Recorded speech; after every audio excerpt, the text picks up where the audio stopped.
मैं अमिताभ ठाकुर हूँ, आजाद अधिकार सेना का राष्ट्रीय अध्यक्ष हूँ इस समय। आज आप साथियों के सामने मुखातिब होने का जो मुख्य उद्देश्य है, जिन प्रमुख मुद्दों पे हमारी पार्टी आगे काम करेगी और हम लोग की निगाह में प्रमुख मुद्दे कुछ बाहर के यानी कि बने की और कुछ स्थानीय मुद्दे जिन पर हमारी पार्टी काम करेगी। तो एक तो पहला, इस सबसे पहली शुरुआत हम यह कहना चाहेंगे कि जो अभी के लोकसभा चुनाव हुए 2024 वाले, हमारा यह मानना है कि उत्तर प्रदेश में बलिया सहित जो विशेष करके पूर्वांचल ने जिस प्रकार का मैं कहूंगा एक सुखद निष्कर्ष दिया है पूरे देश भर के लिए, और जो एक बहुत ज्यादा घमंड की जो स्थिति थी उसको समाप्त किया है, आजाद अधिकार सेना उसका हृदय से स्वागत करती है। और उसके लिए हम लोग पूर्वांचल का, बलिया का धन्यवाद हमारी पार्टी देती है, जिसने एक सही जनादेश दिया देश के लिए जिसकी जरूरत थी।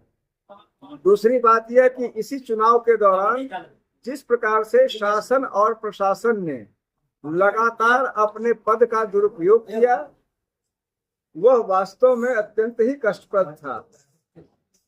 और जैसे उदाहरण के लिए स्वयं बलिया में प्रधानमंत्री श्री नरेंद्र मोदी जी के न जाने कितने 50 पोस्टर बलिया में लगाए गए जो प्रथम दृष्टया गैर कानूनी थे। धारा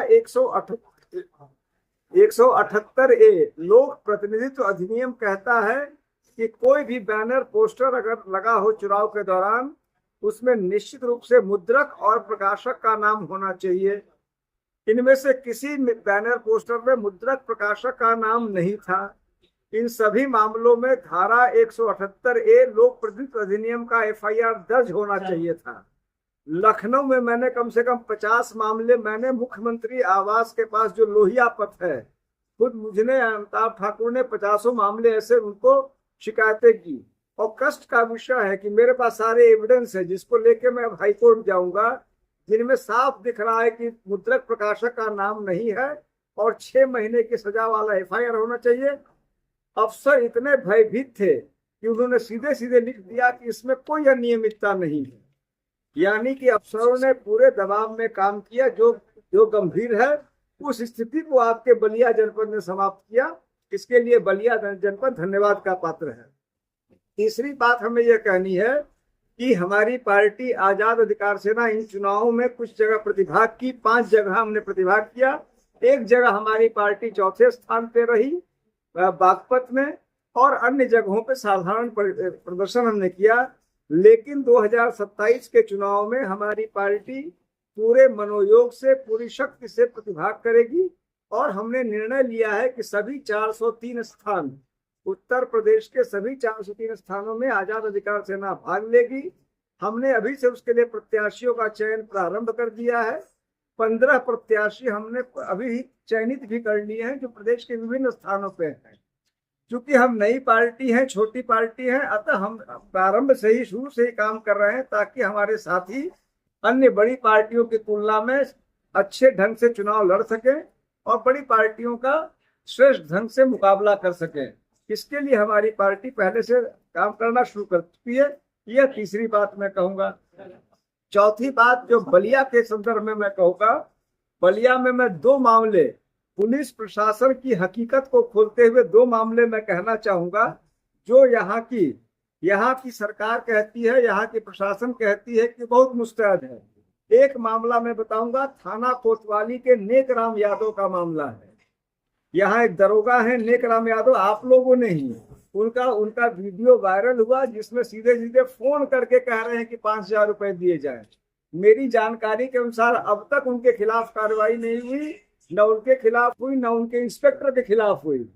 और यहाँ के SP ने ईश्वर जाने किस दबाव में, कहा जा रहा है कि यहाँ के जो थाना प्रभारी हैं उन पर यहाँ के किसी स्थानीय मंत्री का किस्सा है। उसके डर के मारे SP ने उसमें कुछ जांच तक नहीं किया। 5वां मामला आज का नजीर मैं बता रहा हूँ, हमारी यहाँ के प्रशासन की, पुलिस की हकीकत की पोल खोलता है, जिसमें अभी मैं जाके SP के यहाँ जाऊंगा और मैं वहां धरना भी दूंगा। हमारे पार्टी के रितेश पांडे हैं, उनकी माँ का सुबह 5:30 बजे चेन लूटा गया। उन्होंने मुझे छूटते ही कहा कि चेन लूटा गया है। मैंने 7:30 बजे फोन किया तो मुझे बताया गया कि एफआईआर दर्ज किया जा रहा है। दरोगा ने जबरदस्ती चेन लूटने की जगह उसमें लिखवा दिया मेरी चेन चुरा ली गई। वह गैर जानकार आदमी थे, उन्होंने लिख दिया। और धारा जो 392 का मुकदमा है उसको 379 का मुकदमा लिख दिया, लूट के मुकदमे को, जबकि वो हमारी पार्टी का है। मैंने कहा है वो, और यह स्थिति है कि एक राजनीतिक व्यक्ति की माँ का जो सरकारी सेवक हैं उनके लूट के मुकदमे को पुलिस ने सीधे सीधे चोरी का मुकदमा थाना सुखपुरा ने लिख दिया। हमारे पास एविडेंस है जिसके संदर्भ में मैं एसपी के पास जाऊंगा और इस बात में अगर नहीं कार्रवाई होगी तो निश्चित रूप से जो भी हमारी पार्टी संभव होगा हम करेंगे। और उससे जरूरी बात यह है कि यह घटना दिखाती है कि यहाँ के पुलिस प्रशासन किस प्रकार की हकीकत में काम कर रही है और किस प्रकार के झूठे दावे करती है। तो यही 5-7 मुद्दे हैं जिनको लेके मुझे आपके समक्ष अपनी बात कहनी थी। बलिया में भी सभी 7 स्थानों पे हमारे साथी चुनाव लड़ेंगे और अभी से हम उसके लिए प्रचार प्रसार हमारी पार्टी शुरू कर रही है। आपके एक तो यह था कि स्थानीय मंत्री यहाँ के जो हैं दयाशंकर सिंह साहब, जो विकास की स्थिति है, एक कटहल नाला पे उन्होंने आज से 2 वर्ष पहले या 3 वर्ष पहले उन्होंने कहा था कि मैं वहां पे तमाम विकास कर दूंगा, वहां कोई कार्य नहीं हुआ। सीधे सीधे उस बात को दरकिनार कर दिया गया। इस तरह के तमाम दावे जो यहाँ के मंत्री ने, स्थानीय मंत्री ने किए, वह दावे नहीं किए गए। हम उन मुद्दों को, बलिया में जहां तक प्रश्न चुनाव लड़ने का, जो भाजपा के मंत्री और विधायकों ने जो विकास के दावे किए और उसकी जो हकीकत है उसके बीच के अंतर को प्रस्तुत करते हुए भी हम यहाँ पर प्रमुख मुद्दा बनाएंगे।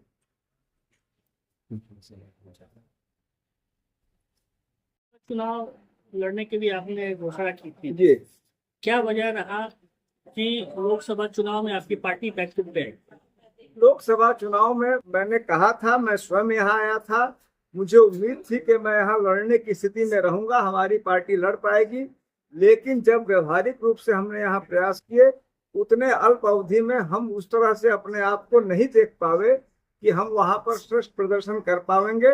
एक बड़ा क्षेत्र होने के नाते कहीं ना कहीं अपनी पार्टी को उस स्थिति में नहीं देखते हुए, जनता के लिए उस हद तक काम नहीं कर पाने की स्थिति पाते हुए, हमने यह उचित समझा कि हम इस चुनाव में न लड़े, क्योंकि अभी हम उस हद तक अपनी सहभागिता लोगों के लिए नहीं कर पाए थे कि उनसे हम समर्थन मांगने की हिम्मत रखें। आपकी पार्टी उत्तर प्रदेश में कितने सीटों पर लड़ेगी? विधानसभा चुनाव लड़ने की तैयारी? 2027 चुनाव में हम अनिवार्य रूप से सभी 403 सीटों पे निश्चित रूप से चुनाव लड़ेंगे। अकेले लड़ेंगे या किसी से अलायंस की बात भी चल रही है, या फिर किसी से अलायंस करेंगे सर?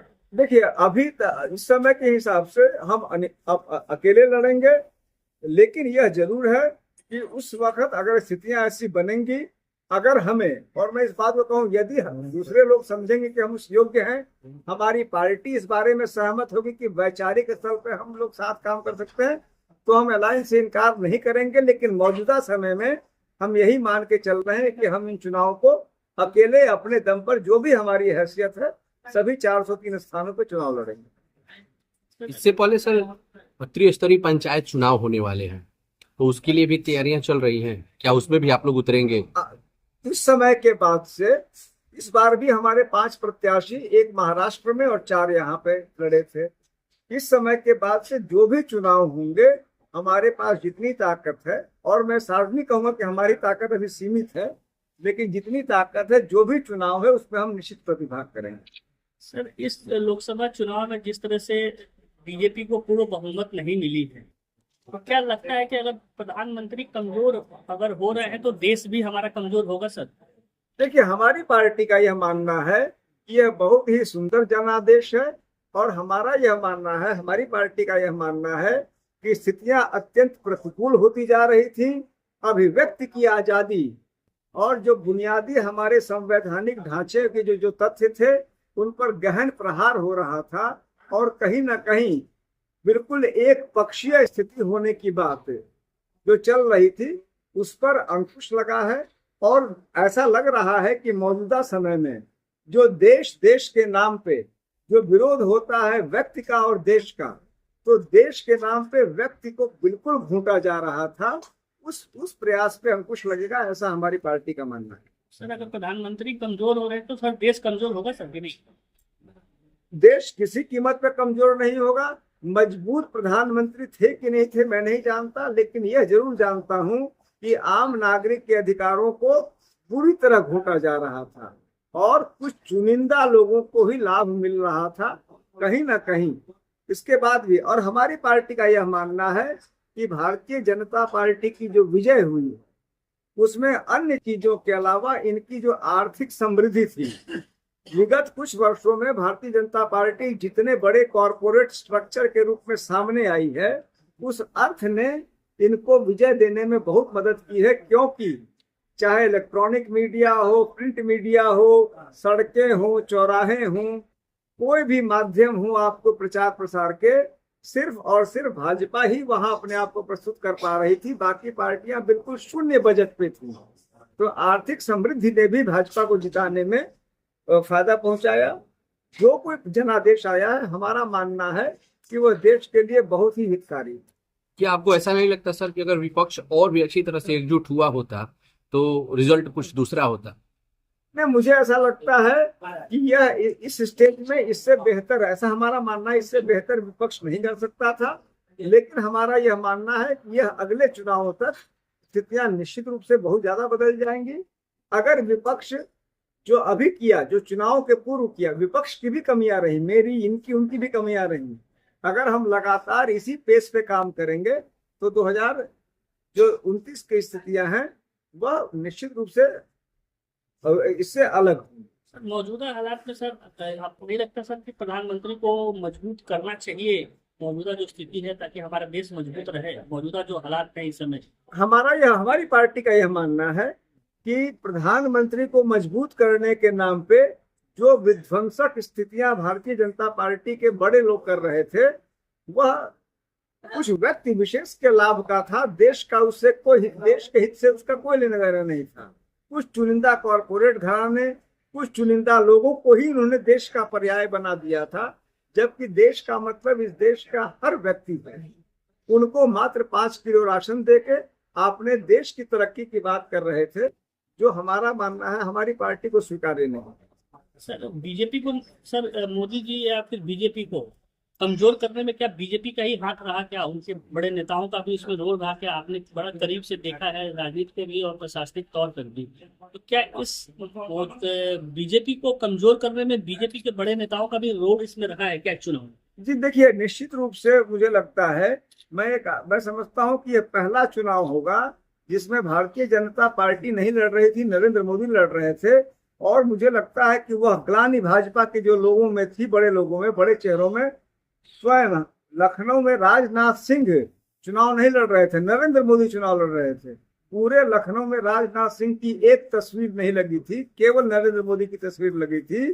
तो मुझे लगता है कि जितने भी व्यक्ति, थोड़े भी जो जिन्हें स्वाभिमानी व्यक्ति हों, वह इस स्थिति को स्वीकार नहीं कर पाए और उन्होंने अपने अपने स्तर से स्थितियों को बदलने में निश्चित योगदान दिया। फिर भी राजनाथ सिंह जीत गए सर चुनाव जीत गए, लेकिन भाई राजनाथ सिंह वैसे भी चुनाव नहीं हारते थे। यह तो है नहीं कि नरेंद्र मोदी जी ने जितवाया, लेकिन नरेंद्र मोदी ने जबरदस्ती अपने आप को जो थोप दिया राजनाथ सिंह पे, उसके उन्हें कहीं ना कहीं ग्लानि तो अवश्य होती है। सर कौन वो बड़े नेता है सर जो हारने में लगे थे? देखिए, अब मैं उतनी बड़ी स्थिति में नहीं हूँ, मेरे पास उतनी जानकारी नहीं है और मैं झूठी बातें, मतलब जो मैं अपनी हैसियत की ही बात कह सकता हूँ, मैं जो है उससे बड़ी बात। सर एक चीज, जिस तरह से बिहार के मुख्यमंत्री नीतीश कुमार का एक तस्वीर आया प्रधानमंत्री का पैर छूते हुए, उस तस्वीर को सर कैसे देखते हैं राजनीतिक तौर पे? उसको कैसे देखते हैं? देखिए, मैं सरेआम मंच पे जिस तरह से पैर छुआ गया, क्या लगता है कि ये सम्मान 5 साल तक कायम रहेगा सर क्या? देखिए, मुझे यह लगता है, मैं पुनः कहूंगा, मुझे लगता है ये जनादेश देश हित में है और यह जो भी राजनीतिक भाव भंगिमाएं करें, लेकिन निश्चित रूप से इनकी जो नरेंद्र मोदी जी की व्यक्तिगत एजेंडा, क्योंकि अब यह भाजपा के भी एजेंडा नहीं रह गया था, नरेंद्र मोदी जी का जो व्यक्तिगत एजेंडा है उस पर अंकुश लगेगा और अब देश हित के कार्य ज्यादा होंगे, व्यक्ति विशेष के कार्यक्रम होंगे, ऐसा हमारी पार्टी का मानना है। सर अयोध्या से भाजपा हार गई, इसको आप किस रूप में देखते हैं? मैं इसको देश हित में मानता हूँ क्योंकि वह भी एक चीज बताता है कि किस प्रकार जबरदस्ती हम पर भाजपा अपने मन को जो है अधिरोपित कर रही थी। मैं खुद भी अयोध्या में 2-3 बार इस दौरान गया। जो झुग्गी झोपड़ियां वहां के लोगों को प्रताड़ित किया गया, उनको परेशान किया गया, उजाड़ा गया विकास के नाम पे, उसका दर्द कहीं ना कहीं सामने आया। विकास हर व्यक्ति के विकास को माना जाए। भाजपा ने यह बात भुला के जबरदस्ती केवल एक छद्म देश हित के नाम पे व्यक्ति की गरिमा को समाप्त करने का कार्य किया। यह हमारी पार्टी मानती है। इससे कोई संस्कृति पे कोई अब हमारे जो देश की जो संस्कृति है, जिस तरह से वहाँ अयोध्या में जो जिस तरह से तस्वीरें आई, तो वैश्विक मंच पे सब देखा जाए तो कहीं ना कहीं क्या नहीं लगता है कि अपमानित महसूस हुआ या हमारी संस्कृति को कोई आघात पहुंचा है? चुनाव के हार और जीत से कोई उससे कोई लेना देना है क्या? हमारी संस्कृति भारतीय जनता पार्टी के आने से बहुत पहले की है। भारतीय जनता पार्टी हमारी संस्कृति नहीं है। हमारी संस्कृति जो है वो एक साझा संस्कृति है और वर्षों की है, यानी कि 10 मैं कहूँ शताब्दियों की संस्कृति है। उसमें भारतीय जनता पार्टी के हारने जीतने से कोई अंतर नहीं पड़ता। ठीक है।